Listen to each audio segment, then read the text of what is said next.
Border 2 आई, आपने रूप जी को वापस गवा दिया। कुछ फैंस कह रहे थे कुमार सानू की भी किसी फिल्म का रिक्रिएशन कर दीजिए। रिक्रिएशन क्यों, मेरा तो वादा है सानू दा से। जब मैंने इंडियन आइडल पे मैं उनसे मुलाकात मेरी अच्छी हुई तो मैंने कहा था कि मैं अपना ओरिजिनल गाना उनके साथ करूँगा और मैं पूरी कोशिश करूँगा कि 2026 में वो वादा पूरा करूँ।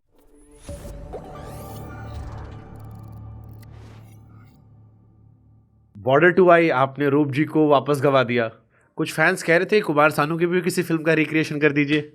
रिक्रिएशन क्यों, मेरा तो वादा है सानू दा से। जब मैंने इंडियन आइडल पे मैं उनसे मुलाकात मेरी अच्छी हुई तो मैंने कहा था कि मैं अपना ओरिजिनल गाना उनके साथ करूँगा और मैं पूरी कोशिश करूँगा कि 2026 में वो वादा पूरा करूँ। Wow, and we would love to, but उसमें हे जरूर रखेगा। That's Kumar Sanu signature. पक्की बात है। मैं तो इनफैक्ट कह रहा था, जैसे आपने टिप टिप बरसा पानी को रिक्रिएट किया था जी, एक बार आप लोग को एक ऐसे ही रिक्रिएट कर लीजिए तुम ही होगा सेलिब्रेशन पे, जब उसके कई साल पूरे हो जाए। जी, सो एक किसी अच्छे इवेंट पर आपको रिक्रिएट करना चाहिए। आशिकी 1 आशिकी 2 मिलाकर आप अपने पर्सनल चैनल पर रिलीज करो। जी। People will go crazy. मुझे लगता है वो किसी नए कंपोजर को करना चाहिए और मैं आऊँगा वो सुनने। वाओ। नहीं, आपको क्या लगता है, ये विचार कैसा है? मुझे लगता है कि वो गाना सुनना चाहिए हमें। और there something in, I think हम जितने भी लोग हैं हम पुराने थोड़ा जीते हैं। I had a podcast with Kumar Shanuda and I saw जो कमेंट सेक्शन में लव आया था, जी, मतलब वो अनमैचेबल था। जी। लोग एक खूबसूरत गाने का इंतजार कर रहे हैं और मुझे लगता नहीं है कि इस जनरेशन में मिथुन से बेहतर कोई उनसे उनका बेस्ट निकाल सकता है, क्योंकि आप मेलोडी को समझते हैं जी, और वो हमारी मेलोडी के नॉस्टैल्जिया में रहे हुए हैं। तो जी। मुझे लगता है ये दो कॉम्बिनेशन अगर कहीं भी आए, आपने 4 लाइन में उनसे गवा दी तो वो गाना फैंस देख देख के पागल कर देंगे। चलिए, आपने इतनी बड़ी बात कही है तो मैं आपके शब्दों का सम्मान करते हुए मैं ये वादा करता हूँ कि मैं डेफिनेटली ये करूँगा और आपको भेजूंगा। I will be more than happy person and I will the first person जो उसको रोज प्रमोट करेगा। Thank you. Thank you so much Mithun, Thank you, lovely thank meeting you and all the best for border 2। I hope कि melody से आपने हमारा दिल जीता है। अब देशभक्ति की भावना में आप हमें रम दें और ये 26 जनवरी और आने वाली कई 26 जनवरी 15 अगस्त इन गानों के नाम रहे और इनके साथ हम वो जज्बा सीखें जो ना सिर्फ 26 जनवरी 15 अगस्त बल्कि पूरे साल हम लेकर चलें। बिल्कुल। एक सवाल जो मेरे जहन में आया, कहीं उड़ती उड़ती रूमर उड़ी थी, सुनी थी मैंने कि मिट्टी के बेटे शुरू में शायद अरिजीत गाने वाले थे, बाद में सोनू जी ने गाए। ये रूमर सच है? नहीं, ये पूरी तरह सच नहीं है। जैसे मैंने आपसे कहा कि एज अ कंपोजर जब मैं स्टूडियो में प्रवेश करता हूँ तो बहुत सारे ख्याल, बहुत सारे विचार होते हैं और शायद अरिजीत अगर ये गाना गाते तो बड़ी खूबसूरती से गाते, मतलब आपको पता है कि उनकी रेंज कितनी अच्छी है। लेकिन फाइनली जो फैसला लिया गया, हम सब ने यही सोचा कि हमें लगता था कि मिट्टी के बेटे के लिए हमें एक पिता रूपी आवाज़ की ज़रूरत है। हाँ जी, तो वो एक दर्शन है। मैं ये नहीं कहता कि कौन किस गाने को बेहतर गा पाएगा, वो तो म्यूज़िक में होता नहीं है, लेकिन एक दर्शन होता है हर चीज़ का कि यहाँ पर मुझे एक पिता चाहिए, यहाँ पर मुझे एक बेटा चाहिए, यहाँ पर मुझे एक तीर चाहिए। और सोनू जी ने जैसा गाया भी उसे अपना लिया है। 100%। वो आईनेस विक्रांत पर जब हम सुन रहे थे और लोगों की आंखों में आंसू देख रहे थे, जी, जब लोग जी, रो रहे थे, जी, तो वो सोनू जी बिल्कुल, ने अपना लिया है। बिल्कुल। लेकिन इसका अगर एक रिप्राइज वर्जन आप निकाल देंगे तो हम बुरा नहीं मानेंगे। हम as a fan, music fan, हम उसको और एंजॉय करेंगे। सो अगर आप पोस्ट मूवी रिलीज ये करते हाँ हैं जी, हाँ तो जी। हमें बहुत आनंद आएगा। एज अ फैन हम इसे और एंजॉय कर सकते हैं। Noted, definitely. मैं वादा तो नहीं करता, लेकिन मैंने आपकी बात सुनी। ओके, एक र्यूमर और था कि अच्छा, इसमें एक चीज मुझे थोड़ी सी जो लगी वो थी कि जावेद साहब ने भी एक स्टेटमेंट दे दिया था। थोड़ा हार्श स्टेटमेंट था आप लोगों को लेके कि इसका मतलब कुछ नया काम नहीं हो रहा है, अगर आप 4 गाने उठा ले रहे हो इसीलिए मैं काम नहीं कर रहा। अब वो बहुत बड़ी शख्सियत है, वो पिता तुल्य है, उन्होंने ही मार्गदर्शन किया, इसमें भी आप लोग उनको प्रेरणा के तौर पर ले रहे हैं। ये थोड़ा सा आप लोग के लिए पेनफुल था, क्योंकि मैं जानता हूं आप लोग बहुत सम्मान करते हैं उनका और हम सब सम्मान करते हैं उनका, और आप लोगों ने पूरे टाइम कहा भी है कि ये उनकी सोच है जिसको आप लोग आगे बढ़ा रहे हैं। जी, तो जब सब कुछ होने के बाद भी ये स्टेटमेंट आया, जी, क्या ये थोड़ा सा दिल को धक्का देने जैसा था? क्योंकि बाकी सब अच्छा था, अनु जी बहुत तारीफ कर रहे हैं, जी, मेरे शो में अनु मलिक ने आप लोग को बहुत बधाइयाँ दी है, दिल खोल के तारीफ की है। जी, सिर्फ वो एक खबर बॉर्डर 2 को लेकर जो नेगेटिव आई वो यही जी। थी कि जावेद साहब ने कह दिया कि कुछ नया नहीं हो रहा, अगर 27 साल भी बाद भी भैया आपको यूज करना पड़ रहा है। बिल्कुल हमें बुरा नहीं लगा। मुझे लगता है कि जैसे आपने कहा कि जावेद साहब जो है वो पिता तुल्य हम सब के लिए, और मैं मतलब उनकी बात भी बड़ी अच्छी बात उन्होंने कही कि कुछ नया होना चाहिए और इसीलिए हमने मिट्टी के बेटे बनाया। तो हम तो उनकी विचारधारा से बिल्कुल सहमत है, हम सीख रहे हैं। और जो रिक्रिएट हुआ गाने हुए भी है शुभंकर, उसमें सिर्फ कंपोज़र राइटर का फैसला नहीं है। जब हमारे पास ये फिल्म आई थी तो ये एक दर्शन था हमारे प्रोड्यूसर्स का, हमारे डायरेक्टर का, कि वो संदेश से आते हैं कि बिना इस फिल्म को देखते नहीं है। तो वो एक क्रिएटिव नज़रिया है, क्योंकि हर तरीके से लीगली, मॉरली, क्रिएटिवली, हर तरीके से बहुत नतमस्तक होकर काम हुआ है। तो हम बिल्कुल सहमत है जावेद साहब की विचारधारा से कि कुछ नया होना चाहिए, और इसलिए हमने मिट्टी के बेटे को बनाया और लोगों को दिया है।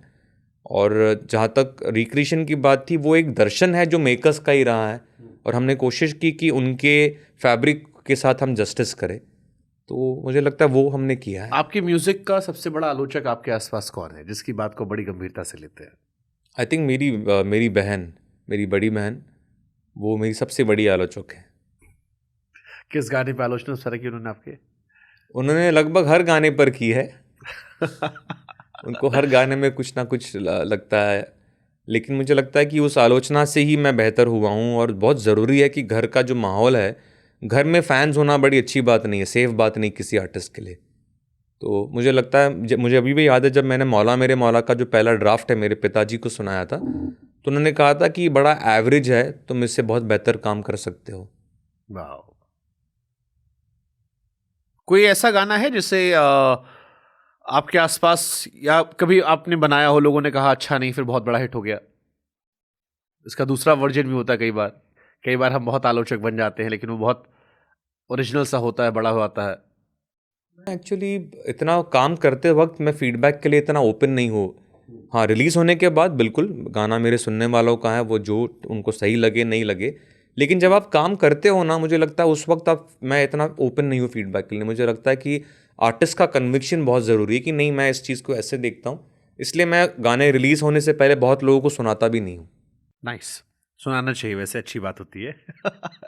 सैयारा की तड़प या बॉर्डर 2 का देशभक्ति का जुनून, मिथुन किधर ज्यादा अपने आप को करीब पाते हैं? जब मैं INS विक्रांत पे गया शुभंकर, मैं अपने दर्शकों को भी ये बोलना चाहूँगा कि वहाँ जब हम ऐसे स्तर पर जाते हैं और हम वहाँ पर देखते हैं, वहाँ का प्रोटोकॉल देखते हैं, वहाँ का अनुशासन देखते हैं, और हम देखते हैं कि कैसे INS विक्रांत सीना तान कर खड़ा हुआ है और भारत की सीमा की रक्षा कर रहा है, तो हमें दोबारा एहसास होता है कि कितना सौभाग्य है हिंदुस्तानी होना। ये मैंने वहाँ पे वाकई में महसूस किया जब मैंने वहाँ पे परफॉर्म किया। मुझे पता नहीं ये बात विजुअल्स में आप तक पहुँची कि नहीं, लेकिन मेरी बॉडी लैंग्वेज में वो मतलब मुझे महसूस हुआ कि मैं एक हिंदुस्तानी कलाकार हूँ, और आज मैं एक आर्टिस्ट भी नहीं हूँ, आज मैं एक स्टार भी नहीं हूँ, आज मैं एक हिंदुस्तानी होने के नाते यहाँ पर यह नारा लगा रहा हूँ कि हिंदुस्तान हिंदुस्तान मेरी जान, मेरी आन, मेरी शान। तो ये जो जज्बा है, मुझे लगता है ये हर सबसे बड़ा रोमांस यही, इससे बड़ा कोई रोमांस नहीं। इसी को लेकर एक सवाल मैंने लिखा था कि समंदर की लहरों के बीच जब ये आपको एहसास हुआ कि बॉर्डर सिर्फ ज़मीन नहीं है, पानी भी है, और आप नेवी के बीच में खड़े होकर ये गाना गा रहे थे, क्या इस फिल्म में नेवी को लेकर भी कुछ खास है, या भविष्य में हम कुछ देखेंगे? क्योंकि वहाँ आप तो नेवी वालों के बीच में थे, आई एम श्योर वहाँ ये डिमांड भी आई होगी कि अक्सर गाने थल सेना को लेकर हो जाते हैं, नेवी को लेकर थोड़ा छूट जाता है। देखिए, वो मेरा ऐसा मानना है, जैसे जब मैं वहाँ पर था और हम उन लोग को सलाम कर रहे थे, तो मैं उनके बीच में कोई मैं वो क्या कहते हैं ना, मैं वो डिफरेंस नहीं देखता। मुझे लगता है कि जब हम भारतीय सेना की बात करते हैं, उसमें तीनों शाखाएं शामिल हैं, और बॉर्डर 2 में आप तीनों किरदार देखेंगे, तीनों की प्रतिनिधि है फिल्म में। मैंने कवर किया है उस पर कहानियाँ, ओरिजिनल रियल लाइफ स्टोरीज जिन पर बेस्ड है। हाँ जी। चाहे वो दिलजीत की हो या फिर वरुण की हो या बाकी लोग की, मैंने उस पर अलग अलग स्टोरीज की हैं। और मुझे खुद बड़ा अफसोस हुआ ये जानकर कि मुझे नहीं पता था कि दिलजीत जिसका किरदार निभा रहे हैं वो हमारी भारतीय वायुसेना के इकलौते ऐसे व्यक्ति हैं जिन्हें परमवीर चक्र मिला था।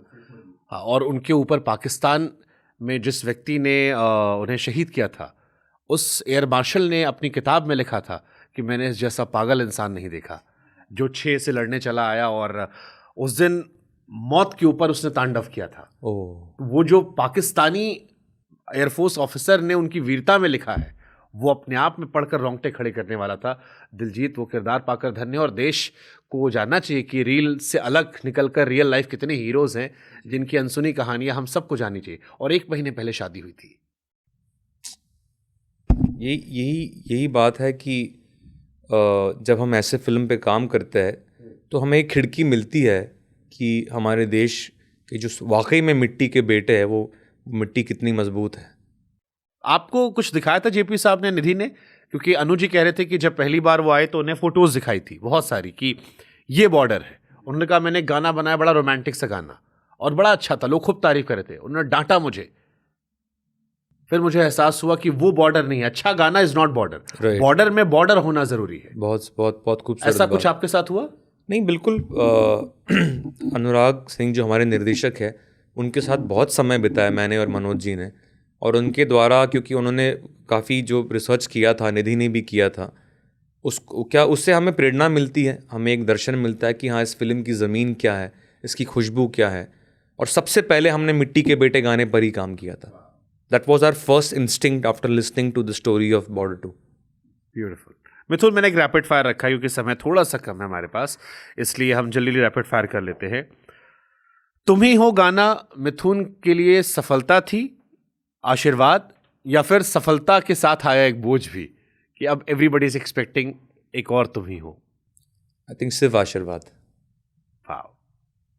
धुन कितने करीब है मिथुन के, या धुन को मिथुन कहाँ रेट करते हैं अपने? क्या तुम ही हो, फिर भी तुमको चाहूंगा, इन गानों के पास रिलेट करते हैं?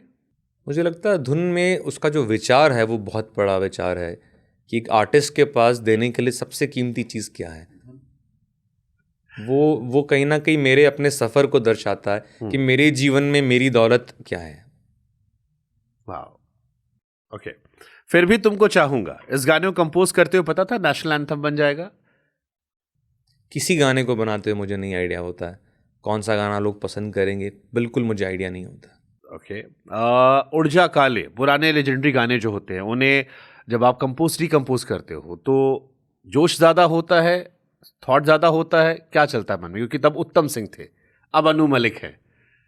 मुझे लगता है कि सम्मान भाव बहुत ज़रूरी है कि जिसने उस गाने को बनाया है, अगर कल कोई मेरा गाना कोई रिक्रिएट करता है तो मैं डेफिनेटली ये चाहूँगा कि वो लोग ये सोचे कि मैंने कोई चीज़ अगर रखी है, कैसे रखी, क्यों उसको वैसा रखा है, उस पर विचार करे और फिर आगे बढ़े।